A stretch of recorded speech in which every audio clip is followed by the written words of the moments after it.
प्राणं प्रजां पशून् कीर्तिं द्रविणं ब्रह्मवर्चसं मह्यं दत्त्वा व्रजत ब्रह्मलोकम् मह्यं दत्त्वा व्रजत ब्रह्मलोकम् ॐ शान्तिः शान्तिः शान्तिः ఓం. సత్యార్థ ప్రకాశం అధ్యాత్మ సత్సంగానికి వచ్చేసినటువంటి వారందరికీ నమస్తే, స్వాగతం, సుస్వాగతం.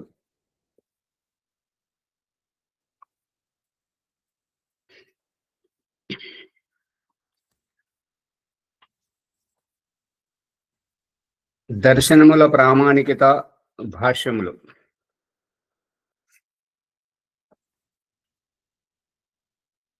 ఋగ్యజుః సామ అథర్వ వేదములు 4 ఈశ్వర కృతములు. ఐతరేయ శతపథ సామ గోపథ బ్రాహ్మణములు. శిక్ష కల్ప వ్యాకరణ నిఘంటు నిరుక్త ఛందో జ్యోతిషములను ఛందస్సు జ్యోతిషములు అనబడేటువంటి 6 వేదాంగములు. మీమాంస వంటి 6 దర్శనములు.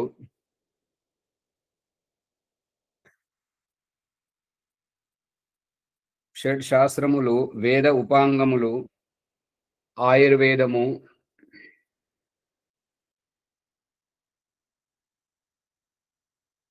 ధనుర్వేదము, గంధర్వ వేదము, అర్థవేదము అను 4 ఉపవేదములు. ఇవి అన్నియు ఋషిముని కృత గ్రంథములు. వీనిలో వేదములకు విరుద్ధములైన విషయములు విడువవలయను.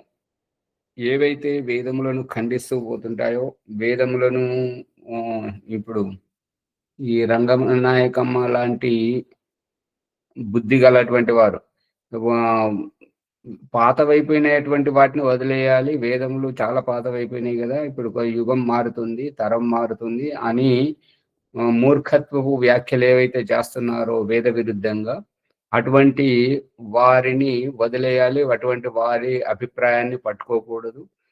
వేదము అనేటువంటిది ఈశ్వరీయ వాణి. ఈశ్వరీయ వాణి అనేటువంటిది ఒక సంతానానికి తల్లిదండ్రులు ఏ రకంగానో ఈ యొక్క 84 లక్షల జీవరాశులకు పరమాత్ముడు ఆ విధంగా ఏ రకంగా బ్రతకాలి, ఏమి తినాలి, ఎటువంటి జీవనం జీవించాలి, చావు పుట్టుకలలో ఏ రకంగా మనం కర్మలు చేసుకోవాలి అనేటువంటి విషయాలను వేదముల ద్వారా చెప్పాడు. కాబట్టి ఇది వేదమును అనుసరించినప్పుడు ఈశ్వరుని అనుసరించినట్టు, ఈశ్వరుని యొక్క ఆజ్ఞ మన ఆత్మ కళ్యాణానికి సోపానం అవుతుంది. కాబట్టి ఏ రకంగా అయితే తల్లిదండ్రి ఆజ్ఞను పాటించినటువంటి పిల్లలు ఎంతో గొప్పవారయ్యినట్టుగా మనం చరిత్రలో చూస్తూ ఉన్నాము. అదే విధంగా ఒక తల్లిదండ్రి పిల్లలకు ఏ రకమైతే అన్యాయం చేయరో, పరమాత్మ కూడా ఈ సృష్టిని రచించి ఈ జీవరాశులకు వేద జ్ఞానాన్ని, విశేషంగా మనుషులకు వేదమును ఉపదేశించాడు. కాబట్టి వేదము చెప్పిన మాటలో భగవంతుని ఆజ్ఞలు నడుచుకోవడం మానవ మాతృల ఆత్మ కళ్యాణానికి మంచి శుభ సూచకం. ఎవరైతే వేదమును విడిచిపెడతారో, ఎవరైతే వేదానికి విరుద్ధంగా వెళుతుంటారో, ఎవరైతే వేదమును చదవరో వారు దిగ్భ్రమితులు అవుతుంటారు. మత సంప్రదాయాల గురువుల యొక్క అడుగుజాడల్లో వెళుతూ తమ జీవితాన్ని కొల్లగొట్టుకుంటున్నారు. అటువంటిది కాకుండా ఈశ్వరీయ వాణి వేదమును అనుసరించినట్టయితే తల్లిదండ్రుల వేలు పట్టుకొని పిల్లలు నడవడం గురువు సాన్నిధ్యంలో శిష్యులు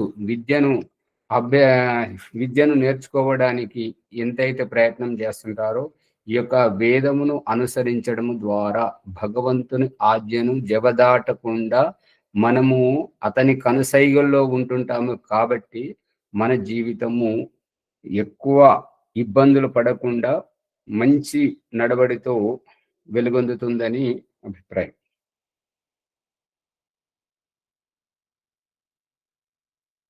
వీనిలో వేదములకు విరుద్ధములైన విషయములను విడిచిపెట్టాలి. ఎందుకనంటే వేదములు ఈశ్వర కృతములు కావున అవి నిర్భ్రాంతములై స్వతః ప్రమాణములగును. ఇది ఏంటంటే అమ్మ గొప్పదా, ఆంటీ గొప్పదా అంటే అన్నింటికి ఆ ఆంటీనే ఇష్టపడుతుంటారు. ఎందుకు అంటే ఆమె చెప్పేటువంటి మాటలు మనల్ని ఊరిచ్చినట్టు అవుతుంది. మనల్ని ఉత్సాహపరుస్తుంది, పొగుడుతుంటుంటారన్నట్టుగా. అమ్మ సూటిగా చెప్తుంది. మనల్ని మన భవిష్యత్తును అమ్మ జూస్తుంది. వాళ్ళకు ఎదురింటి వారికి, పక్కింటి వారికి అటువంటి వారికేందంటే మనల్ని ఎగేసి పడదోయడం. మనం ఎదగడం వారికి ముందు మంచి ఉద్దేశ్యం ఉండదు. కన్న తల్లిదండ్రులకు మాత్రమే పిల్లలు ఎలా బాగుపడతారు అనేటువంటిది రాత్రింబవళ్ళు ఆలోచిస్తుంటారు. గురువు నా శిష్యుడు మా నా శిష్యుడు అని కాకుండా ఈ సమాజం ఏ రకంగా సంస్కారవంతంగా ఉండాలి, సభ్యతా సంస్కారములతోటి, మంచి గుణకర్మలతోటి ఈ సామాజిక వికాసం ఎలా అవుతుంది అనేటువంటి మంచి విద్యలను గురువు నేర్పుతుంటాడు.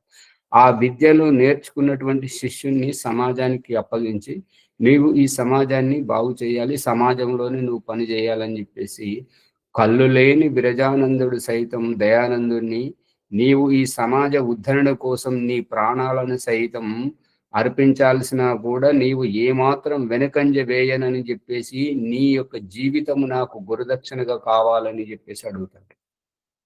అది దయానంద సరస్వతి దేశమంతా నలుమూలలా పదే పదే తిరిగి దేశ పరిస్థితిని చూశాడు కాబట్టి అను మాత్రం కూడా ఆలోచించకుండా అలాగే గురువుగారు తథాస్తు అని చెప్పేసి గురువు గారికి ఇచ్చినటువంటి మాట ప్రకారం జీవితాంతం ఈ సమాజ శ్రేయస్సు కొరకై దయానంద సరస్వతి ఏ రకంగా తన జీవితాన్ని ధారపోశాడో విద్యులకందరికీ తెలిసినటువంటిదే. కాబట్టి ఈ యొక్క సమాజాన్ని బాగుపరచడం గురించి, మనుషులను బాగుపరచడం గురించి ఈ భగవంతుడు ఈ యొక్క వేదాన్ని ఉపదేశించాడు. కాబట్టి వేద విరుద్ధముగా ఎవరైతే చెప్తుంటారో అటువంటి మూర్ఖత్వపు భావజాలాన్ని అక్కడే వదిలేయాలి. మంచి విషయాలు ఎవరైతే చెప్తుంటారో సత్యమును స్వీకరించడానికి, సత్యమును ఆచరించడానికి, సత్య విషయాలు తెలుసుకోవడానికి, జ్ఞానవంతులు అవ్వడానికి ఎవరైతే చెప్తుంటారో అటువంటి విషయాలను మాత్రమే వినాలి. వేదములకు వేదములే ప్రమాణములు. ఇప్పుడు ఈ ఈ ఈ అభిప్రాయం ఏంటంటే అమ్మ అమ్మ అమ్మయే అని ఎలా తెలుస్తుంది? అమ్మ అమ్మయే అని ఎలా తెలుస్తుంది అని అంటే ఆమె ఎప్పుడు తన పిల్లల పట్ల పిల్లలను వమ్ము చేయదు కాబట్టి అమ్మ. ఏంటిది పొద్దున అంత ఊరికే కూర్చుంటారు ఏం అర్థం? కాబట్టి ఆంటీ అమ్మ కాదు, వమ్ము చేయనటువంటిది అమ్మ, తల్లడిల్లేటువంటిది తల్లి. ఆ రకంగా పిల్లల పట్ల వాళ్ళు ఎంతో నా బిడ్డ బాగుపడాలి. ఒకవేళ ప్రాణం అపాయకరమైనటువంటి స్థితి కనుక వస్తే ఈ పిల్లలను కాపాడడానికి తల్లి తన జీవితాన్ని అర్పిస్తుంది, బలిదానం చేస్తుంది. కాబట్టి పిల్లల కోసం బ్రతికేటువంటి వాళ్ళు తల్లిదండ్రులు అనిపించుకుంటారు. కానీ తమ పొట్ట కోసం బతికేటువంటి వాళ్ళు వాళ్ళని వేరే అంటుంటారు. అందుకని ఇక్కడ ఈ పిల్లల్ని రక్షించుకునే దాంట్లో పశుపక్షులు కూడా అవును చాలా కనిపిస్తుంటుంది. అందుకని ఈ భగవంతుడు మన మానవాళిని ఈ ప్రాణి మాత్రలను అందరినీ ఎంతో గొప్పగా ఎదిగించడానికి మనకు ఈ యొక్క తల్లిదండ్రికి ప్రమాణం ఏంటి అని అంటే ఆమె వమ్ము చేయదు కాబట్టి ఎప్పటికీ తల్లడిల్లుతుంటది కాబట్టి తల్లి అనబడుతుంటది, అమ్మ అనబడుతుంది, నాన్న అనబడుతుంటది. వాళ్ళకు వాళ్ళే ప్రమాణం, వాళ్ళకు వాళ్ళే సాటి. వాళ్ళకి ఇంకొకరు చెప్తే వీళ్ళు తల్లిదండ్రులు అని చెప్తే నమ్మాల్సిన పని లేదు. దత్తత తీసుకునే వాళ్లకు ఇచ్చేవారు బాధ్యత అప్పగిస్తుంటారు. చాలా మంచిగా చూసుకోవాలి. వారికి ఏమైనా ఇబ్బంది అయితే మళ్ళీ మేము వెనక్కి తెచ్చుకుంటాం, లేదంటే పోలీస్ కేసు పెడతాం అని చెప్పేసి వాళ్ళని భయపెడుతుంటారు అన్నట్టుగా. కానీ కన్నటువంటి తల్లికి ఆమెయే ప్రమాణం. అందుకే భగవంతుడు ఎక్కడైనా నిర్లక్ష్యం చేస్తుందేమోనని చేతగాకుండా బలహీనపరిచి పిల్లల పక్కన పడుకోబెట్టి తల్లి చేత పిల్లలకు సేవ చేయిస్తున్నాడు భగవంతుడు. అటువంటి భగవంతుడు ఈ చెప్పినటువంటి వేదములకు ప్రమాణం ఏంటి, ఇవి దేవుడే చెప్పాడు అని అని అనడానికి అంటే దానికి ఏమని చెప్తుంటే వేదములు స్వతః ప్రమాణములు, వాటికవే ప్రమాణములు. వాటికవే ప్రమాణములు ఏ విధంగా అంటే వాటిని ఏ మనిషి ఏ భాషలోనూ ఏ ఖండాంతరంలోను ఏ ద్వీపాంతరంలోను ఏ నిహితమైనటువంటి స్వార్థంతో చెప్పినటువంటి ఈ భావాలు కావు. కాబట్టి ఇవి ఈశ్వరీయ అభిప్రాయం, ఈశ్వరీయ జ్ఞానం. కాబట్టి వేదములకు వేదమే ప్రమాణం. ఏ రకంగానైతే తల్లిదండ్రులకు తల్లిదండ్రి వాళ్ళు కని పెంచుతారా కని చంపుతారా అనేటువంటిది వాళ్ళ విజ్ఞత మీద ఆధారపడి ఉంటుంటాయి.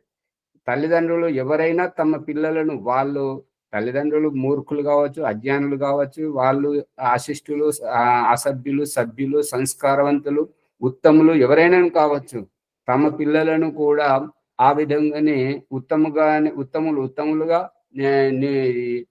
అధములుగా ఎటువంటి బుద్ధి గలవారు అటువంటి బుద్ధి అటువంటి సంస్కారాలతోటి పెంచుతారు. కానీ ఏ తల్లిదండ్రి తమ పిల్లలను చంపాలని కానీ అది వాళ్ళని మోసగించాలని కానీ అమ్మేయాలని కానీ ఇటువంటివి ఏవి ఆలోచించారు.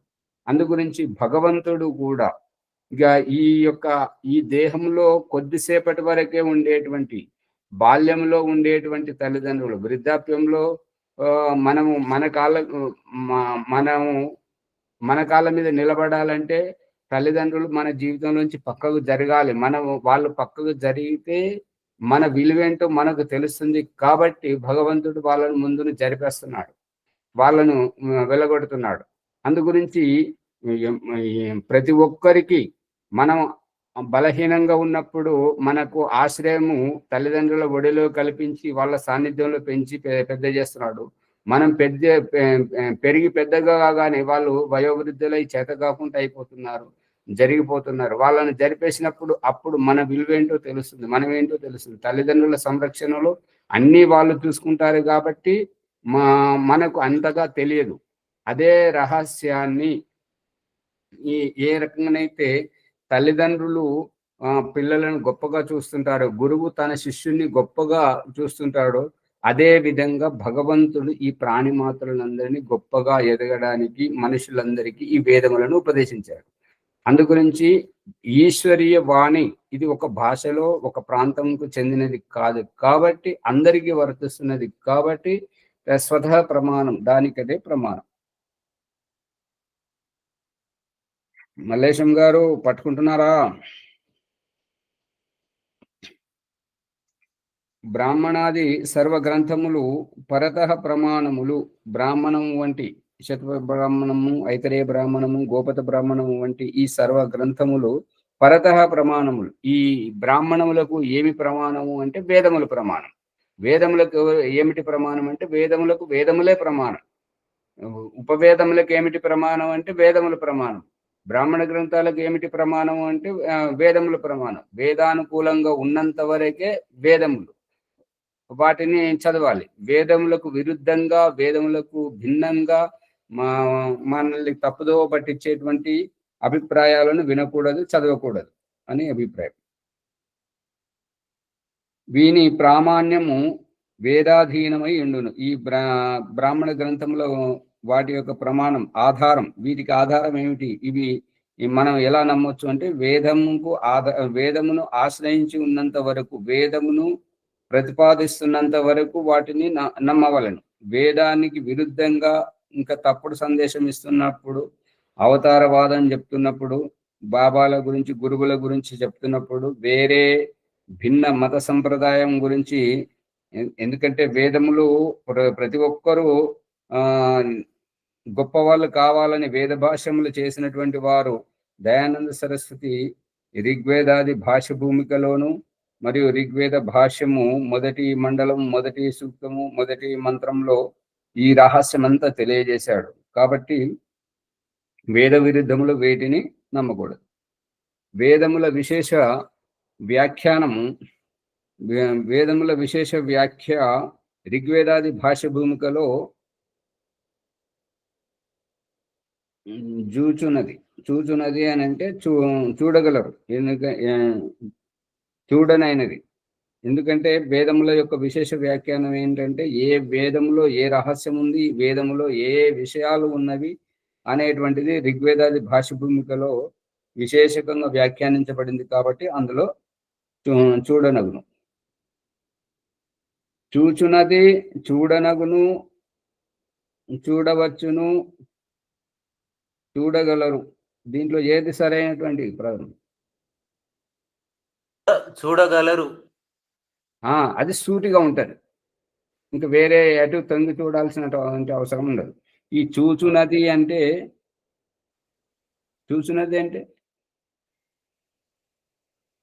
అవునా కాదని సందేహం వదిలేయటం, చూసి వదిలేయటం. అక్కడ ఉన్నదని అర్థం. అది చూచునది కాదు, చూడదగినది. చూచునది అంటే ఇంకేదో చూస్తున్నది అనేటువంటి అభిప్రాయమే కదా. అవునవును. చూడదగినది అని అయినా ఉండాలి, చూడగలరు అని అయినా ఉండాలి, చూడనైనది అయినా ఉండాలి, చూడవచ్చు. చూడవచ్చు. అందుకని ఆలోచించండి. ఇందును ముందు చూడవచ్చు అంటే అది మనకు అవసరమని చూడాలని అర్థం. అది అట్లా.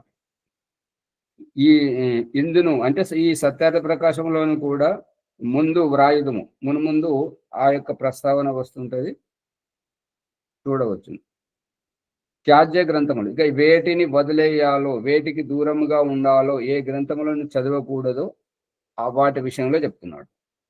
పరిత్యజింపదగిన గ్రంథముల పరిగణనము, ఇక ఏ గ్రంథములనైతే వదిలేయాలో అంటే ఏవి చదివితే మనము భగవంతుడికి దూరం అవుతుంటాము, ఇవేవి చదివితే మన భారతీయ సంస్కృతికి మన ఆత్మ కళ్యాణానికి దూరం అవుతుంటాము, వేటి ద్వారా మనం పరస్పరంగా కొట్లాడుకుంటాము, వేటి ద్వారా మనం పరస్పరం ఆత్మికోన్నతికి కాదు కదా, ఆత్మికోన్నతి కాకపోగా ఇంకా అనేకమైనటువంటి సందేహాలు కలుగుతూ ఉంటుంటాయి.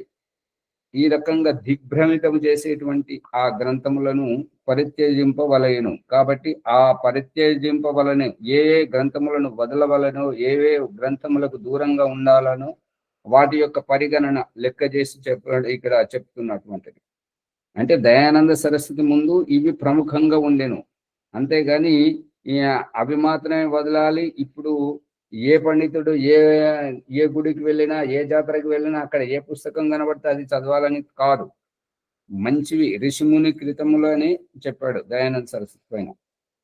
సంక్షేపంగా వ్రాయబడుతున్నది, విస్తారంగా మీకు అందుబాటులో ఉన్నటువంటి వేదంకు అనుకూలంగా ఉన్నటువంటి వాటిని మాత్రమే చదవాలి. జీవితము బాగుపడాలంటే వేదానికి అనుకూలంగానే నడుచుకోవాలి. నిమ్నలిఖిత గ్రంథములు చాలా కల్పిత గ్రంథములని తెలుసుకునవలయను. వ్యాకరణం అంటే సంస్కృత వ్యాకరణం ఏదైతే చదవాలని అనుకుంటున్నారో, ఎవరైతే సంస్కృతం నేర్చుకోవాలని అనుకుంటున్నారో ఇక్కడ చెప్తున్నటువంటి గ్రంథములను వదిలేయాలి. ఒకటి కాతంత్రము అనేటువంటి పేరు కలిగినటువంటి సంస్కృత వ్యాకరణాన్ని వదిలేయాలి.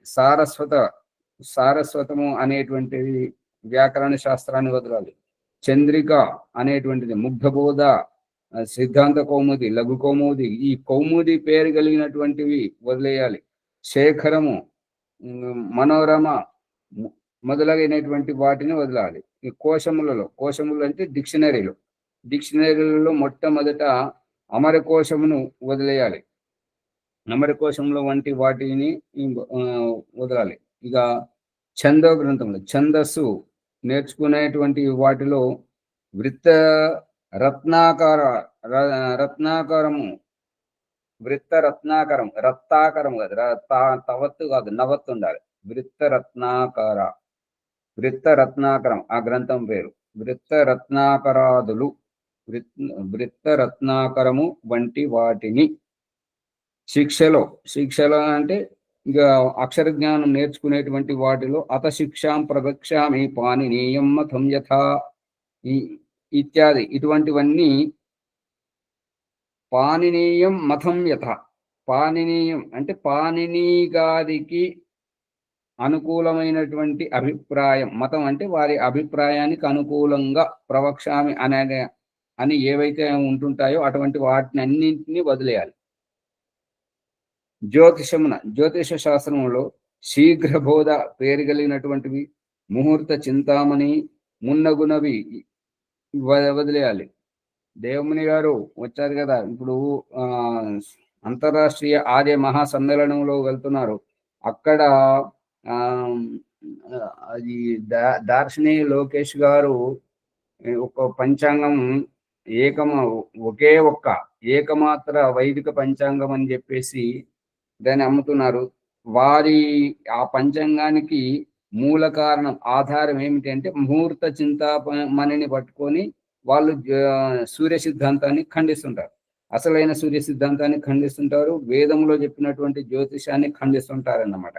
అందు గురించి ఈ ముహూర్త చింతామణిని చదవకూడదు అని దయానంద సరస్వతి చెప్తున్నాడు. ముహూర్త చింతామణి మొదలగు వాటిని చదవకూడదు. కావ్య గ్రంథములలో నాయికా భేదం అనేటువంటి పేరు కలిగినటువంటి గ్రంథము, కువలయానందము అనేటువంటిది, రఘువంశము,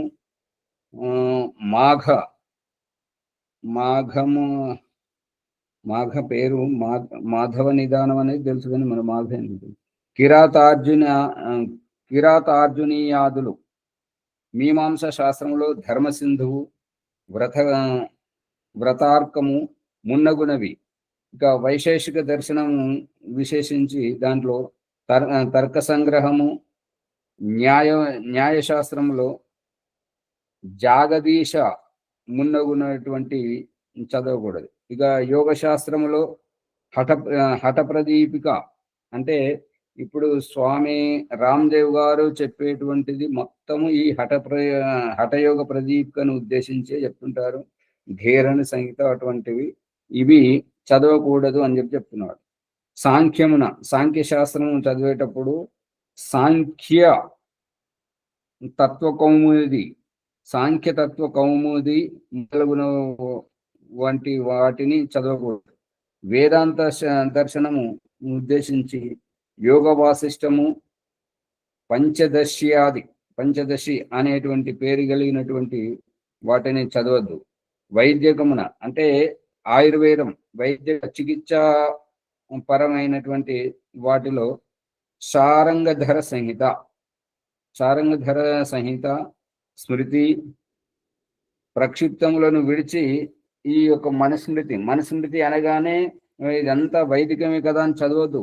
దాంట్లో ప్రక్షిప్తాలను గోపిదేవి గారు బ్రాకెట్లో మరీ చెప్తున్నాడు. ప్రక్షిప్తములను విడిచి మనుస్మృతి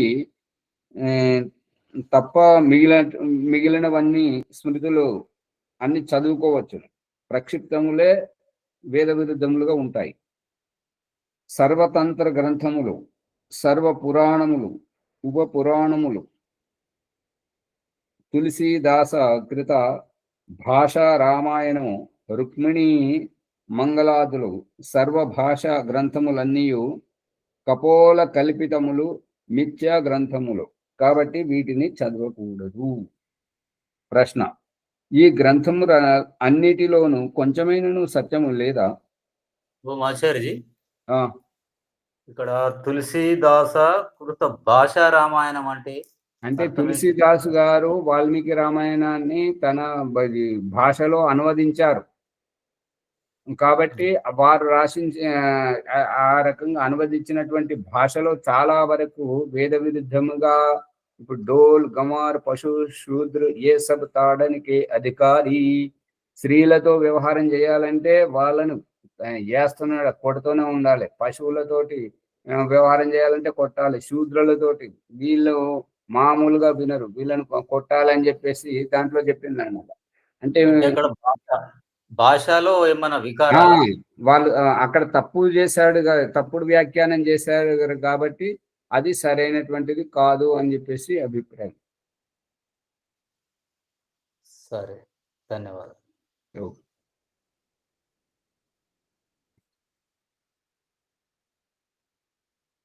కొంచెము సత్యం ఉన్నది, సమాధానం చెప్తున్నాడు ఏంటంటే కొంచెము సత్యం ఉన్నది వాటిలో, కానీ దానితో పాటే ఎక్కువ శాతం అసత్యము కూడా ఉన్నది. ఇక ఏంటంటే కొంచెం సత్యం ఉన్నది, మిగతాదంతా ఇప్పుడు బయట వాళ్ళంతా పొగిడేటువంటిది ఏంటంటే మనకు ఉత్సాహాన్ని ఇస్తుంటారు. మా ఇరుగు పొరుగులంతా మనల్ని ఎగేస్తుంటారు. నీకేందా నువ్వు మహారాజు, మీ నాన్న ఇటువంటి వాడు, మీ అమ్మ ఇటువంటిది, నీకు ఏంటని మనల్ని ఎగేస్తుంటారు అన్నట్టుగా. ఎగేస్తుంటే మనం ఉత్సాహపడిపోయి అత్యుత్సాహంతో చేయకూడని తప్పులు చేసి బొక్కబోల పడుతుంటాం. దీంట్లో సందేశం ఏంటంటే మనల్ని ప్రేరేపించడం, ఉత్సాహపరిచేంత వరకు మంచిదే, కానీ మనమే జీవితంలో నిలబడకుండా కుప్పకూలిపోయేటట్టుగా అత్యంత ఉత్సాహపరిచి మనల్ని బొక్కబోలబడ చేసేటువంటి ఈ తప్పుడు సందేశాలతోటి మన జీవితాలు చెడిపోతుంటాయి కదా, అదంతా మంచిది కాదు. కావున విష సంపృక్త అన్నవత్, విష సంపృక్త అన్నవత్ అంటే అన్నం మంచిగా గుమగుమలాడుతూ వాసన వస్తుంది, కానీ దానిలో కొంచెము విష సంపృక్తం అంటే కొంచెం విషం కలిసింది. ఇక విషం కలిసింది కాబట్టి అది తినడానికి ఎంత ఆకలి ఉన్నను సరే, ఇంకా అక్కడ ఏమీ లేకపోయినను సరే, కానీ విషం కలిసింది కాబట్టి అది తింటే చనిపోతాం కాబట్టి ఈ ఆకలిని చంపుకోనైనా సరే ఆ అన్నంను వదిలిపెట్టాలి. త్యాజ్య అంటే వదిలేయదగినది. విషం కలిసిన ఉత్తమ అన్నము వలె విడిచిపెట్టదగినవి ఈ గ్రంథములన్నీ. ప్రశ్న: మీరు పురాణ ఇతిహాసములను అంగీకరింపరా? సమాధానం: ఉత్తరం ఏమని చెప్తున్నంటే అంగీకరించము, కానీ సత్యము అంగీకరించము, మిథ్య అంగీకరింపము. అంటే సత్యము అంటే ఉన్నది, వాస్తవికాన్ని ఎవరైనాను స్వీకరిస్తారు, దాన్ని స్వీకరించదగినదే. మిథ్య అబద్ధము, కల్పితము, బూటకము, నమ్మించేటువంటిది, అటువంటి వాటిని అంగీకరింపకూడదు కూడా అని చెప్పాలి. ప్రశ్న: ఏది సత్యము, ఏది మిథ్య? సరే, మీరు అట్లా చెప్తే దీంట్లో మరి ఏది సత్యము, ఏది మీ అబద్ధం అనేది ఎట్లా తెలియాలండి? ఉత్తరం సమాధానం చెప్తున్నాడు ఏంటంటే బ్రాహ్మణాని ఇతిహాసాన్ పురాణాని హి కల్పాన్ గాథానారాశంసీరితి. ఇది గృహ సూత్ర వచనం. బ్రాహ్మణాన్ ద్వితీయ విభక్తి బహువచనం, బ్రాహ్మణములను, ఇతిహాసాన్ ఇతిహాసములను, ఇతిహాసం అంటే చరిత్ర, ఇతిహాస ఇది ఈ విధంగా చెప్పలేని ఇతిహాసం అంటే చరిత్ర పుటలు. పురాణాలు అని అంటే పులకరించి విప్పి విడమర్చి చెప్పబడినటువంటి వాటిని పురాణాలు అంటారు. ఈ విప్పి విడమర్చి చెప్పేటువంటిది ఏంటంటే ఏదో ఒక మూలం అర్థం కానిది ఉన్నది కాబట్టి విప్పి విడమర్చి చెప్పడం జరుగుతుంది. ఆ మూలం ఏమిటంటే వేదం. ఆ వేదముకు అనుకూలంగా ఉన్నంత వరకు మంచిదే, కానీ ఈ విప్పి కథలుగా చెప్పి కథలకే ప్రాముఖ్యత ఇచ్చి మూలంను విడిచిపెట్టడం ఇప్పటి పురాణాల్లో జరుగుతున్నది. కాబట్టి ఇదంతా కలుపుతుంది, ఇది విశ్వసనీయమైనటువంటిది కాదు.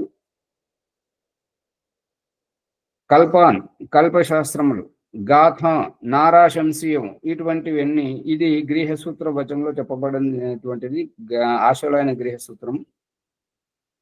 గృహసూత్రం అని దయానంద సార్ చెప్పాడు. ఆ ఏ గృహసూత్రంలో ఉన్నదనేటువంటిది బ్రాకెట్లో గోపిదేవ్ గారు చెప్పారు. పూర్వము వ్రాసిన ఐతరేయ శతపథము మొదలగున్నటువంటి బ్రాహ్మణములకు ఇతిహాసము, పురాణము, కల్పము, గాథ, నారాశంసి అను 5 పేర్లున్నవి, నామములు అంటే పేర్లు ఉన్నవి. శ్రీమద్ భాగవతము వంటి వాటికి పురాణమను పేరు లేదు.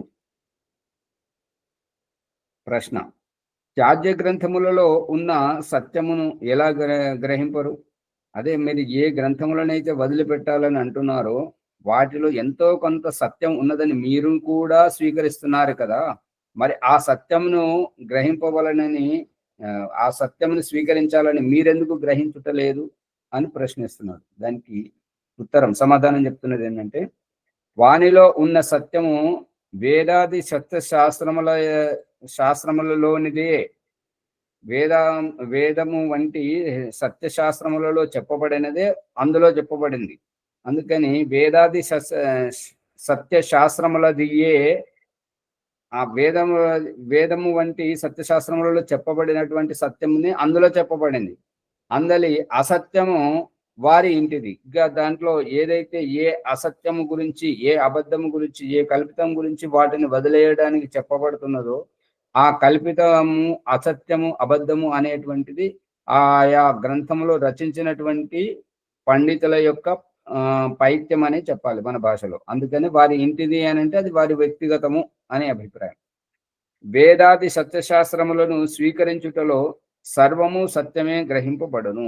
ఈ వేదము వంటి సత్యశాస్త్రములలో స్వీకరించటం అంటే అందులో ఉన్నది సత్యమే గ్రహింపబడును.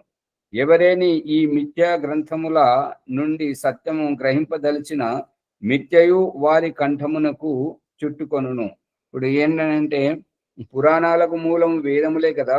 అందుగురించి పురాణం చదివి వేదములు చదివితే అర్థం కావు, పురాణాలు చదివితే అర్థం అవుతుంటాయి.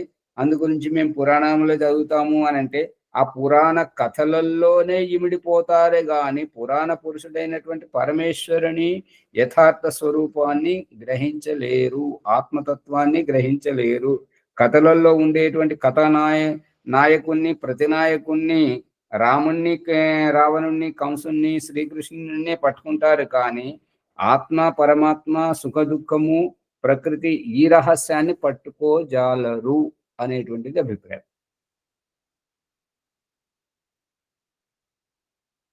కావున అసత్యమిశ్రం సత్యం దూరతస్థాత్ త్యాజ్యమితి.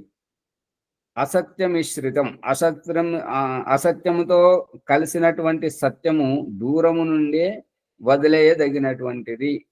ఇప్పుడు పంచభక్ష పరమాన్నాలు పెట్టి పైనుండి విషమును చిమ్మితే విషం కొద్దిగానే చిమ్మడం జరిగింది, ఇట్లా స్ప్రే చేయడం జరిగింది. పంచభక్ష పరమాన్నాలు ఉన్నాయి, మంచి వాసన వస్తున్నది, మరి మనకు ఆకలి కూడా బాగా దంచి వేస్తుంది. అలాగని చెప్పేసి విషం కలిసింది కాబట్టి ఎంత పంచభక్ష పరమాన్నాలైనా సరే వదిలేయ తగినవే కానీ స్వీకరించదగినవి కాదు అని అభిప్రాయం. అర్థమవుతుందా? ఊరికే వింటున్నారా? అర్థమైంది ఆచార్య. అసత్యముతో కూడిన గ్రంథస్థ సత్యమును కూడా విషయుక్తమగు అన్నము వలె విడిచిపెట్టవలయును. అయితే ప్రశ్న ఏంటంటే మీ మతమేమి స్వామి, మీరు ఏం చెప్పదలుచుకున్నారు, మీ అభిప్రాయం ఏమిటి? సమాధానం, ఉత్తరం ఏమంటున్నానంటే వేదమున ఏదేది చేయుటకును ఏదేది విడుచుటకును చెప్పబడి ఉన్నదో వానిని అట్లే చేయవలననియు విడిచిపెట్టవలయునని అనియు మేము అంగీకరింతుము. వేదములో ఏది చేయాలని చెప్పారో అది ఏ చేయాలి, వేదము ఏదైతే వదిలిపెట్టమని చెప్పబడిందో అది ఏ వదిలిపెట్టాలి. వేదము మాకు మాన్యం, అంటే వేదము మాకు ఆదర్శం. కావున మా మతము వేదం, మా అభిప్రాయము వేదం.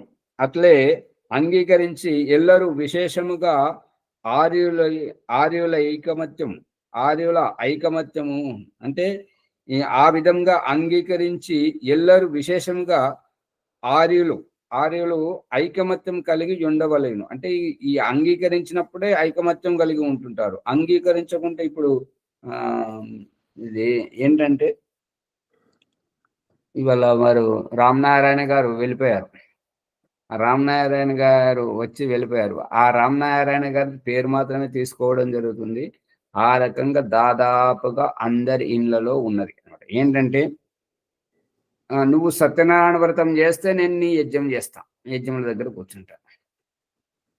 నువ్వు యజ్ఞం చేయమంటున్నావు కాబట్టి నువ్వు గుడికి వస్తే నేను యజ్ఞం చేస్తా అని. అంటే ఒకరికి వైదిక సిద్ధాంతం అర్థమైంది, ఇంకొకరికి అర్థం కాలేదు. అర్థం కానేటువంటి వాళ్ళు ఆ మూర్తి పూజ చేయడానికి, ఆ సత్యనారాయణ వ్రతము అటువంటివి చేయడానికి వాళ్ళకు అటువైపు అభిరుచి ఉంది. వీళ్ళకు యజ్ఞం చేయడం, సంధ్య చేయడం, ధ్యానం చేయడం వీళ్ళకి ఇటువైపు అభిరుచి ఉంది. ఒకే ఇంట్లోనే ఆ రకంగా జరుగుతుంది. కాబట్టి దానికి ఈ యొక్క దయానంద సరస్వతి సమాధాన పరుస్తున్నటువంటిది ఏంటి అంటే ఎవరైతే వేదమును అంగీకరిస్తుంటారో, వేదము ఒకరి సొత్తు కాదు, వేదము ఒక కులము, ఒక వర్గము, ఒక వ్యక్తికి పరిమితం కాదు, మనుషుల మాత్రలకు అందరికీ తండ్రి యొక్క సంపద సంతానం అందరికీ ఎట్లయితే వర్తింపజేస్తున్నారో ఈనాడు, అదే విధంగా భగవంతుడి యొక్క జ్ఞానమైనటువంటి వేదము అందరికీ వర్తిస్తుంది కాబట్టి అందరూ పాటించినప్పుడు అందరూ ఐకమత్యంగా ఉంటుంటారు. ఒకరు పాటించి ఇంకొకరు పాటించకపోతే అక్కడ భేదభావం వస్తుంటది అనేటువంటిది అభిప్రాయం. షడ్ దర్శనముల ఆచార్యజీ, దుఃఖం ఉంటుంది ఆచార్యజీ, ఏంటమ్మా? దుఃఖం ఉంటుంది. తెలుసుకున్న వాళ్ళు, జ్ఞానాన్ని తెలుసుకున్న వాళ్ళు విపులంగా ఇంకా ముందుకు వెళతారు వాళ్ళని జయించుకుని ఆచార్యజీ. జయించుకోవడం కాదు, జయించుకోవడానికి వాళ్ళు ఏమైనా శత్రువులా? వాళ్ళకు అర్థమయ్యే భాషలో మా గురువు గారు ఏమంటారంటే, ఎదుటి వారికి విషయము వాళ్ళు ఎందుకు విరోధిస్తున్నారు అని అంటే, వారు విరోధించకుండా ఉండడానికి అర్థమయ్యే భాషలో మనం చెప్పట్లేదు కాబట్టి. చెప్పినా అర్థం చేసుకోరు కదా ఆచార్యజీ, కొంతమంది మరి అర్థం చేసుకోలేదు కదా. అమ్మగారు, ఇది జన్మాంతరంతో పేరుకుపోయి వచ్చినటువంటి అజ్ఞానం. ఒకేసారి చెప్పగానే ఎలా అర్థమవుతుంది? కొబ్బరికాయ మీద జుట్టును సీకుతోటి గుచ్చి మరీ తీయాల్సి వస్తుంటది. దాని మీద ఉన్నటువంటి పేరుకుపోయినటువంటి కర్ర లాంటి టెంకను పగలగొట్టి మరి బయటకు తీయాల్సి వస్తుంటది. అంత గట్టిగా ఉంటుంటది.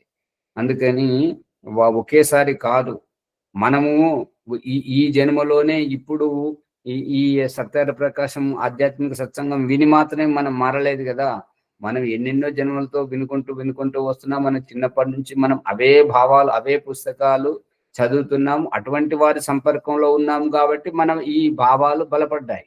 వాళ్ళు వేరే భావాల్లో ఉన్నారు కాబట్టి ఆ భావాలను బలంగా వారు పట్టుకున్నారు. అంతే తేడా. వాళ్ళని తప్పు పట్టడానికి లేదు.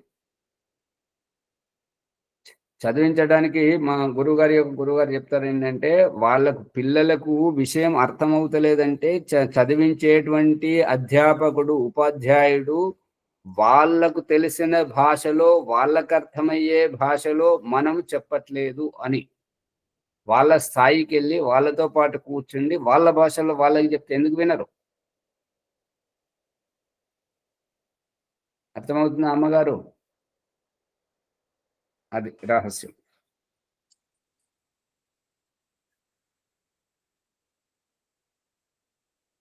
ప్రశ్న: ఇతర గ్రంథములలో సత్యాసత్యములు పరస్పరము విరోధములు ఉన్నట్లుగా ఇతర శాస్త్రముల్లోనూ ఉన్నవి. ఈ ఇతర 2 సార్లు రావడం వల్ల వేరే అభిప్రాయం వస్తుంది. ప్రభాకర్ గారు చూడండి.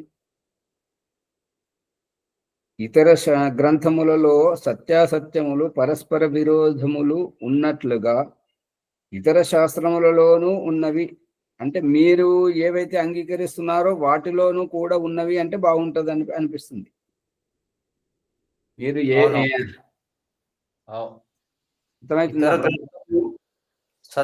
ఇతర గ్రంథములు అంటే అవి ఏవి అనేది ఇక్కడ స్పష్టత చేయలేడు. ఇప్పుడు మీరు ఏవేవైతే ఇందాక లెక్కబెట్టి చెప్పారో వాటిలో సత్యాసత్యములు ఉన్నట్టుగా మీరు వేటినైతే సత్యములు అని అంటున్నారో వాటిలో కూడా సత్యాసత్యములు ఉండవచ్చును కదా, ఉన్నవి కదా అని అంటే బాగుంటుంది అనిపిస్తుంది. అంతే సార్. అండర్లైన్ చేసి పెట్టుకోండి. ఎందుకంటే మరి 2 సార్లు ఇతర అని వస్తే మరి చెప్పాలనుకున్నది ఏమిటి అనేటువంటిది తెలియట్లేదు. సందేహం ఏం వెలిపిస్తుందంటే వేద శాస్త్రాల్లో కూడా అబద్ధాలు, ఆ భావం రావాలి కదా, ఆ భావం రావాలి కదా. ఎట్లంటే సృష్టి విషయమున షడ్ దర్శనములందు విరోధము కనిపించుచున్నది. సృష్టి విషయంలో 6 దర్శనములందు విరోధం కనిపిస్తున్నది. మీమాంస కర్మమును, వైశేషికము కాలమును, న్యాయము పరమాణువులను, యోగము పురుషార్థమును, సాంఖ్యము ప్రకృతిని, వేదాంతము బ్రహ్మను సృష్టి ఉత్పత్తికి కారణములుగా అంగీకరించుచున్నవి. ఇది విరోధం కాదా అని ప్రశ్నకర్త యొక్క అభిప్రాయం. దానికి దయానంద సరస్వతి సమాధానం చెప్తున్నటువంటిది ఏంటంటే, సాంఖ్య వేదాంతములను విడిచి మిగిలిన 4 శాస్త్రములందును సృష్టి ఉత్పత్తిని గూర్చి ప్రసిద్ధముగా వ్రాయలేదు. సాంఖ్య శాస్త్రము వేదాంత శాస్త్రంలో మాత్రము సృష్టి ఉత్పత్తి గురించి వ్రాయబడినది అనే అభిప్రాయం. యోగము, న్యాయశాస్త్రము, మీమాంసము, వేదాంత దర్శనము వీటిలో సృష్టి ఉత్పత్తిని గూర్చి ప్రసిద్ధంగా రాయలేదు. ప్రసంగం వచ్చింది కానీ అదే విషయం అన్నట్టుగా ప్రసిద్ధముగా వ్రాయలేదు. వాటిలో విరోధమును లేదు. అందుకని ఈ యొక్క 6 దర్శన శాస్త్రములలో విరోధం ఏమీ లేదు. ఏలైనా ఎందుకంటే నీకు విరోధము అవిరోధము అననేమో తెలియదు. ఏది విరోధమో ఏది విరోధము కాదో అనేటువంటి విషయం నువ్వే గుర్తించలేకున్నావు. కాబట్టి విరోధం ఏ స్థలమున ఉండును, విరోధం అనేటువంటిది ఏ ప్రకరణములో ఏ సందర్భమును విరోధమని గుర్తించగలం? ఒక విషయమునందా లేక భిన్న భిన్న విషయములందా?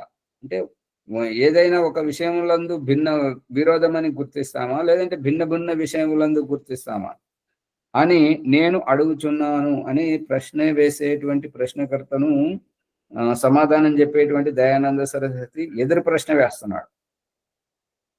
ప్రశ్న: ఒక విషయమున అనేకులకు సంబంధించిన పరస్పర విరుద్ధ కథనమును విరోధమందురు. ఏదైనా ఒక విషయమును అనేకులకు సంబంధించిన పరస్పర విరుద్ధ కథనమును విరోధమందురు అంటే ఇప్పుడు ప్రశ్నకర్తనే సరైనటువంటి దారికి వచ్చాడు. చూడండి, ఒక విషయంను ఎంచుకొని అది అందరికీ వర్తిస్తున్నప్పుడు దాంట్లో ముఖస్థుతి, ఈ ముఖస్థుతి చేస్తుంటారు కదా. రాజు వచ్చినప్పుడు ఒక రకంగా చెప్పడం, ఒక చోట ఈ సందర్భంలో మనోరంజనమైనటువంటిది ఏంటంటే కథ, ఒక చోట రాజు వేటాడుతూ తిరిగి ఆ వేట సరిగా కాలేదు, ఎందుకంటే అది దొరకలేదు. అలసిపోయి దారి తప్పిపోయి నీళ్ళ కోసం అటు ఇటు చూస్తుంటే ఒక దారి పక్కన పూరి గుడిసె కనబడింది. అక్కడ గుడ్లు అమ్ముతున్నారు అన్నట్టు, కోడిగుడ్లు అమ్ముతున్నారు. దాంట్లో ఇక రాజు వచ్చాడని చెప్పేసి ఆ మంత్రి ఆయన రాజుగారికి గుడ్డు ఇవ్వమని చెప్పేసి అన్నాడు. ఆ గుడ్డు ఇచ్చిన తర్వాత ఇక వాళ్ళు తినిపోయేటప్పుడు డబ్బులు అడిగితే దానికి 150 రూపాయలని అంటాడు అనమాట. 150 రూపాయలు అంటే అప్పుడు ఆశ్చర్యంగా రాజు ఏమంటాడంటే, నా రాజ్యంలో ఒక్క కోడిగుడ్డు 150 రూపాయల, ఇంత రేట్లు ఉన్నాయా, ఆ ప్రజలు ఎలా బతుకుతున్నారు అంటే, ఆ అమ్మే అతను ఏమన్నాడంటే, గుడ్డు రూపాయిన్నరనే కానీ మా దగ్గరికి రాజు ఎప్పుడు రాడు. రాజు వచ్చాడు కాబట్టి రాజు తహతుకు తగినటువంటి మేము ప్రజలము మాకు రాజు ద్వారా మేలు జరగాలి కదా, అందు గురించి రాజుగారు వచ్చారు కాబట్టి 150. అతని బుద్ధికి ప్రశంసించాడు అనమాట. అంటే రాజు మాలాంటి వారి దగ్గరికి రాడు, వచ్చింది కాబట్టి. పట్టుకున్నారా లేదా? రాజుగారు వచ్చారు కాబట్టి తను అభినందన ఒకటి. రాజుగారు నేను బ్రతకలేకపోతున్నాను, నాకు ఇంత సహాయం చేయమంటే చేయరు, అడిగితే ఇంకా వేరే రకంగా ఉంటది కదా. సామాన్యులకు 101 రూపాయి 50 పైసలకి ఇస్తాము, కానీ రాజు మహారాజు కదా కాబట్టి ఆయనకు 150 రూపాయలకి ఇస్తున్నాం అని చెప్పి చెప్తారా? ఇక్కడ సందేశం ఏంటంటే, అభిప్రాయం రాజు ₹1.50 పెట్టి సామాన్యుల వల్ల తీసుకోవడము అది మరి రాజుకు హోదాకు తగినటువంటిది కాదు. అది అక్కడ రహస్యం. 2 విషయాలు ఆచార్య గుర్తించాలి. మీరు చెప్పినట్టు 2 విషయాలు గుర్తించాలి. రాజు దగ్గర అడిగితే బాగుండు, తెలివితేటలుగానేమో ఉపయోగించాడు విషయాన్ని, డబ్బులు రాబట్టాడు. రాజేమో ఎలా బతుకుతారని అంటే రాజు హోదాను తగ్గకుండా చూశాడని. అదే ఇప్పుడు ఇక్కడ రాజు తెలివిగా ఏం చేయాలంటే ₹1.50 ఇవ్వడం కాదు, 10 రూపాయలు ఇవ్వడం కాదు, ఆయన తహతుకు మించినట్టుగా ఆయన అడగకుండానే ఇస్తే మరీ మంచిది అనేటువంటిది. మీరు ఎంత మూల్యము అన్నప్పుడు 150 చెప్పడం జరిగింది, అంత. అది కారణం. ఓకే, అదే అటువంటి సమయం అంటే మనకు సందేశం ఏంటంటే, మనకంటే చిన్న వాళ్ళ దగ్గరికి పోయినప్పుడు వాళ్ళ నుండి ఏదైనా ఉపకారం పొందుతున్నప్పుడు వాళ్ళు ఆశించిన దానికంటే మనం ఇవ్వాలి అనేటువంటిది అభిప్రాయం. అదే కరెక్ట్ ఆచార్య. ఎందుకంటే మన గొప్పదనాన్ని వాళ్ళ మనసులో వాళ్ళు ఎలా అయితే మనల్ని గొప్పగా భావిస్తున్నారో ఆ గొప్పదనం ఉండాలి అని అంటే వారితో బేరసారాలు ఆడకూడదు. ఆడకూడదు. అది ₹1 అంటే ₹2 ఇచ్చి ఉండనులే ₹1 అని. అలా ఉంటే అది మన గౌరవం వారి మనసులో అలాగే ఉంటది. ఇక లేదంటే ఈయన పేరుకు పెద్దవాడే గాని పిసినారిలాగా ఉన్నాడు మహా ఇంత అని అట్లా అయిపోతుంటది. ఓం నమస్తే. సమయం అయిపోయింది కాబట్టి సమయం ఉండాలి. ఓం ఆచార్య ఓం ప్రకాష్ ధన్యవాదములు. సత్యప్రకాశము ఆధ్యాత్మిక విద్య జ్ఞానకంగా మనము లోతుగా అర్థం చేసుకుంటున్నాము. ముందుగా ఏ గ్రంథాలను చదవాలి, తర్వాత దానికన్నా ముందుగా వేదములను ఏ విధంగా మనం అర్థం చేసుకోవాలి, వేదములు స్వత ప్రమాణములు, ఇతర గ్రంథములు పరత ప్రమాణములు అని తెలుసుకున్న తర్వాత ఏ గ్రంథాలను చదవాలి, ఏవి చదవకూడదు, తర్వాత సత్యమును అంగీకరించడానికి కొరకు సత్యం ఏ విధంగా తెలుసుకోవాలి, చాలా విషయాలు ఈరోజు మనకు వినడానికి వచ్చినాయి.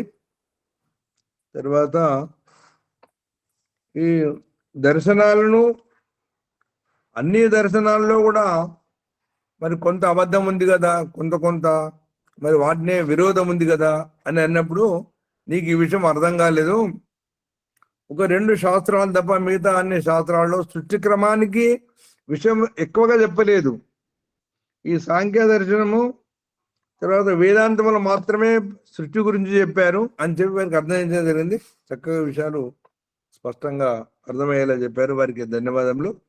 ఈ ఎపిసోడ్ను లైక్ చేయండి, షేర్ చేయండి, సబ్స్క్రైబ్ చేయండి, పక్కన ఉన్న గంట సింబల్ని గట్టిగా నొక్కండి. 1-2 సార్లు వినండి. ప్రార్థన. ఈరోజు వైదిక సంధ్యోపాసన వరలక్ష్మి అమ్మగారు నిన్న సులోచమ్మ గారు చేయించలేరు. చేయించనండి, నేను చేయించమంటారా? చేయించండి. అమ్మా. ఓం సోదరమ్మారు వైదిక సంధ్యోపాసన. ఓం ఎట్లా అంతసైతంగా చేయించమంటారా అండి? టైం ఉందా? చేయించండి, ఎట్లనో కోరుతారు చేయించండి. ఎంతవరకు చేస్తున్నారో అది చేయించండి, సరిపోతుంది. మీరు ఏది చేస్తున్నారో చేయించండి. ప్రకరణం ఉంటుంది కదా, అది ఆ నిర్దేశంతో చేయించండి. అట్లాగే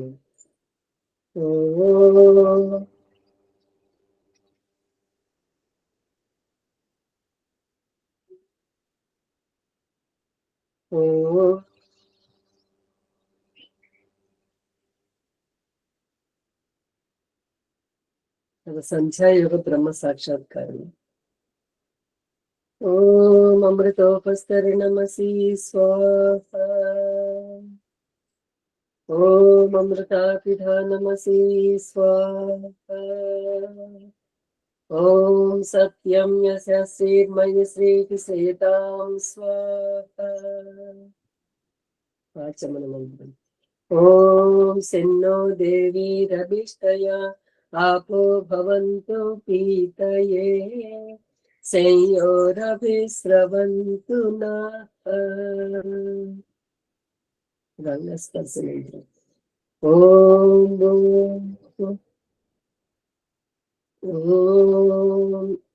భావ వ్యక్తీకరణ కారణంగా మానవ జన్మలో ఈ ప్రకరణం ఇంద్రియ స్పర్శ మంత్రం చెప్పలేదమ్మా. ఇంద్రియ స్పర్శ మంత్రంలో ఓం వాక్ వాక్ అని చెప్పలేదు.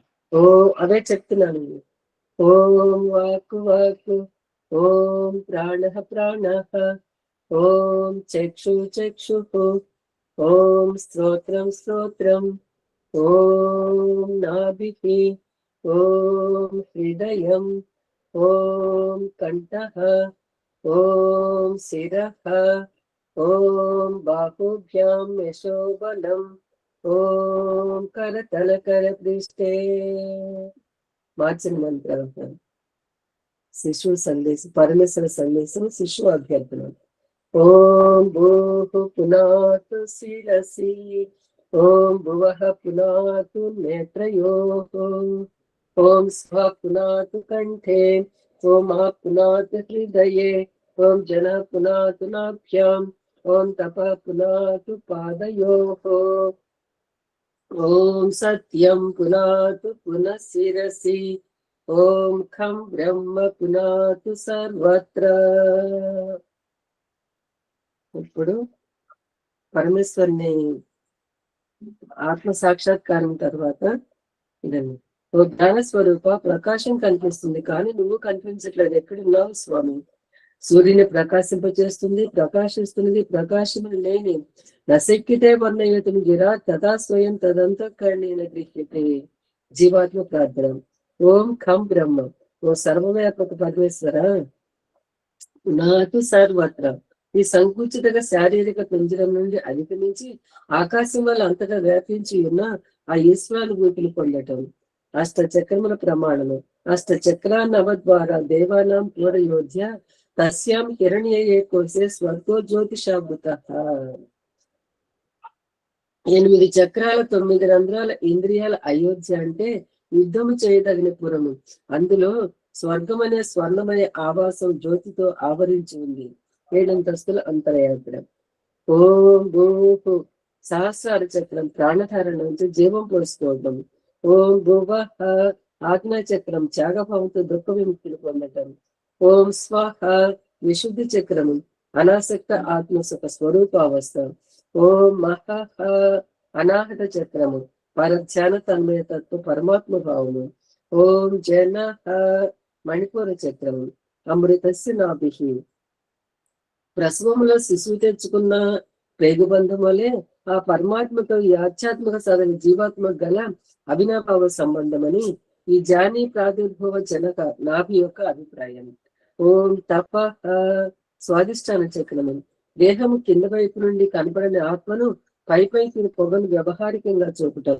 అంటే తోలు పిస్తోలుతో మాయాగుణిని పెంచి ముక్కుకు వాసన దేహ ఆత్మకు తెలియచేయటం గమనార్థం. ఈ ఓం సత్యం మూలధార చక్రం, సత్యం జ్ఞానం అనంతం బ్రహ్మ. తైత్రోపనిషత్తు. సత్యము బ్రహ్మ, జ్ఞానము అనంతం. శరీరహిత ముక్త జీవాత్మ బ్రహ్మ పరమాత్మలో ఉంటుంది. ఆ ముక్తాత్మకు ప్రాపంచిక సుఖ దుఃఖముల స్పర్శ సంపర్క అభావంలో ఆనందమగ్నమై ఉంటుంది.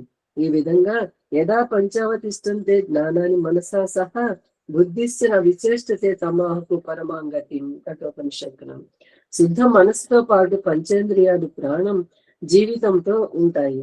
మరియు బుద్ధి అంటే ప్రారంభం పరిష్కరింపబడిన ఆత్మ నిర్మలము స్థిరచిత్తముతో ఉంటుంది. దీన్నే మోక్షము అంటాము.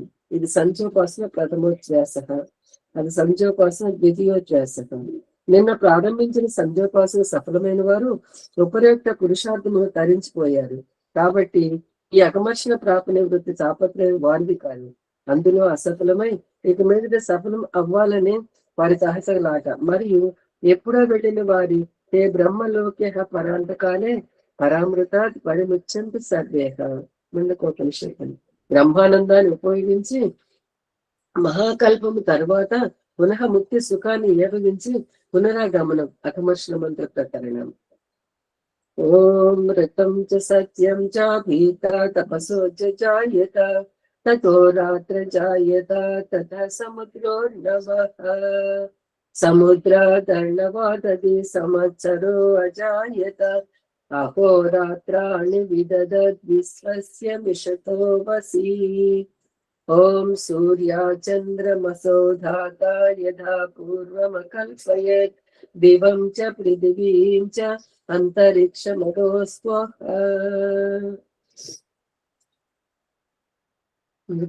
చెప్పమంటారు. సృష్టికర్త పరమాత్మ మరియు సృష్టికర్మ విచారణ. జగదీశ్వరుడు సర్వవ్యాపకుడు, న్యాయకారి, సర్వత్రా సర్వదా జీవులందరి కర్మలను చూస్తున్నాడని, అంతేకాక ఎప్పుడు ధర్మకర్మ సక్రమై ఉండవలేనని ఓదార్పుతో స్వాంతననివ్వటం. గతం గత, జరిగిందేదో జరిగింది, గతాన్ని మర్చిపో, వర్తమానాన్ని సద్వినియోగం పరచుకోమంటుంది. నిర్ణయం నీది, భవిష్యత్తు నీది. పాపం చేస్తే మళ్ళీ పరోజయం నిన్ను చులకన చేసి దిగజారుస్తుంది. అకమర్షణ మంత్ర ప్రకరణం. దీంట్లో మహర్షి దేవదయానంద సరస్వతికి పూర్వపు జైన మరియు అవైదిక వైదిక మధ్య భేదం అనమాట. తర్వాత వచ్చిన గురువు అవతారవాదుల ప్రభావ ఆధ్యాత్మిక ప్రపంచం అంతా ఈ మనసు చుట్టే పరిమితమై ఉండేది. ఆ మనసు గురించి వేద భగవానుడి వేదములో ఇలా చెప్పాడు: ఇమాని యాని పంచేంద్రియాని మనక సృష్టాని నేతృది బ్రహ్మణ సంస్థితాని. అథర్వ వేదము. ఈ పంచేంద్రియాలతో మనసున 6వ ఇంద్రియం అని ఒకరి అభిప్రాయం. మనక షష్టాన్ని చెప్పనైనది. మనక షష్టానే నపుంసలింగం అంటే జడమని అభిప్రాయం. జడ పూజోపాసన అంటే అవైదికం అని చెప్పటమైనది. ఈ అభిప్రాయం ఎవరిదో అతని గురించి కపిల మహర్షి ఇలా చెప్పాడు: సత్పరితంసాం సామ్యావస్థ ప్రకృతి ప్రకృతిర్ మహాన్ మహత్ అహంకార అహంకారాత్ పంచ తన్మాత్మోభయమింద్రియం మనక పురుష ఇది పంచవింశతి గణ. సాంఖ్య దర్శనంలో మనసు తర్వాత పురుష శబ్దం వివరిస్తూ సత్యార్థ ప్రకాశం 8వ సమలాసంలో సృష్టి విద్యా ప్రకరణలో ఆత్మ మరియు పరమాత్మని మన ఈ ఆధ్యాత్మిక ప్రపంచానికి చేతన పరిచయం చేస్తూ ఆర్య సమాజం ద్వారా నూతన చైతన్య శంఖరావం పూరించారు. ఈ ఆర్య సమాజ సిద్ధాంతం చేతన పరమేశ్వరుని పూజించమని చెప్తుంది. ఈ నిగూఢ రహస్యాన్ని వివరించమని చెప్పుటకే ఈ 2వసారి ఆచమనం. ఓం శన్నో దేవి రవిష్టయ ఆపో భవంతు పీతయే సంయోరవిస్రవంతు నః. ఇప్పుడు మనసా పరిక్రమం. ఓం ప్రాచీదిగగ్నిరధిపతిరసితో రక్షితాదిత్యా ఇషవః తేభ్యో నమో అధిపతిభ్యో నమో రక్షత్రిభ్యో నమః ఇషేభ్యో నమయేభ్యో అస్తు. యోస్మాద్వేష్టియం వయం ద్విశ్వస్తం వోజంతే దద్మః దక్షిణాదివింద్రోధిపతిః స్థిరస్థిరాజీ రక్షితా పితర ఇషవః తేభ్యో నమో అధిపతిభ్యో నమో రక్షత్రిభ్యో నమః ఇషేభ్యో నమయేభ్యో అస్తు.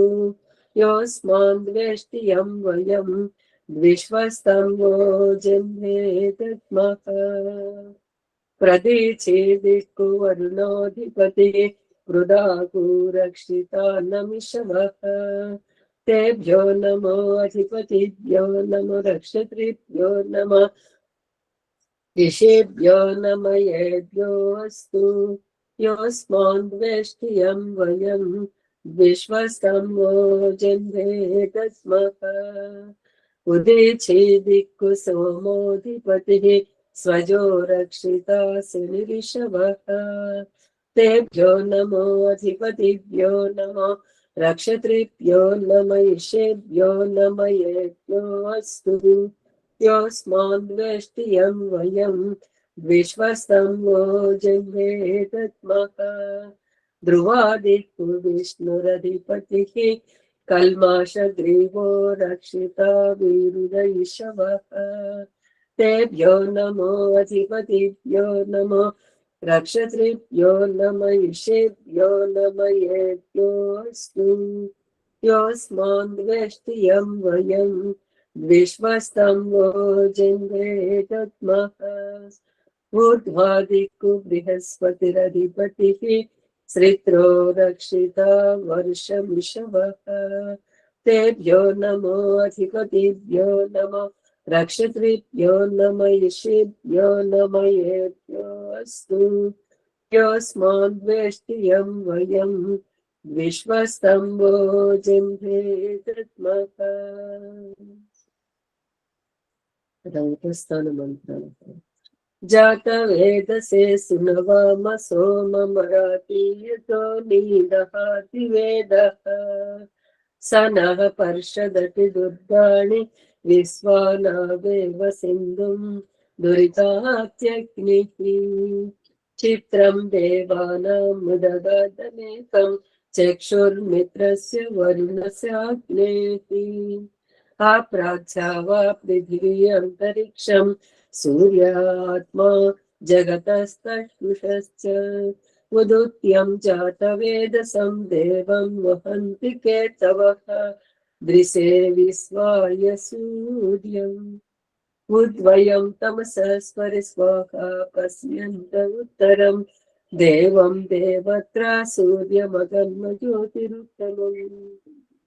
సఫలమైన వాడు పరమేశ్వర మండలానికి వెళ్తున్నారు. సఫలమైన వాడు మంత్రంతో చక్షుర్దేవహితం పురస్తాత్ శుక్రముచ్చరత్ పశ్యేమ శరదశతం జీవేమ శరదశతం శృణుయామ శరదశతం ప్రబ్రవామ శరదశతం అధీనాహస్యామ శరదశతం భూయస్య శరదశతం. ఓం శన్నో దేవీరవిష్టయ आपो भवन्तु पीतये संयोरविस्रवन्तु नः. ॐ भूर्भुवस्वः तत्सवितुर्वरेण्यं भर्गो देवस्य धीमहि धियो यो नः प्रचोदयात्. హే జగదీశ్వర దేవానికి మీ అనంత కృప వల్ల మేము చేస్తున్న జప ఉపాసనాది కర్మముల మూలమున ధర్మ అర్ధ కామ మోక్షములను చతుర్విధ పురుషార్థముల సిద్ధిని ఈ జన్మయందే సంప్రాప్తించుకుందుము గాక. ఓం నమ శంభవాయ చ మయ భవాయ చ నమ శంకరాయ చ మయస్కరాయ చ నమ శివాయ చ శివకరాయ చ. ఓం శన్నో దేవీరవిష్టయ आपो भवन्तु पीतये संयोरविस्रवन्तु नः. బ్రహ్మయజ్ఞం ధన్యవాదాలు. శాంతి పాట గారు చెప్తారా? శాంతి పాట చెప్పండి. వారు నిద్రపోతున్నట్టున్నారు. ఓం చెప్పు. ఓం దేవ శాంతిరంతరిక్షం శాంతి పృథివీ శాంతి ఆపా శాంతి ఓషధే శాంతి వనస్పతే శాంతిర్విశ్వే దేవా శాంతి బ్రహ్మ శాంతి సర్వం శాంతి శాంతిరేవ శాంతి సామా శాంతిరేది. ఓం శాంతి శాంతి శాంతి. శ్రీభ్యో నమః. అందరి నమస్కారం. నమస్తే సర్వేభ్యో నమః. ఓం నమస్తే జడ్జి సర్వేభ్యో నమః. నమస్తే.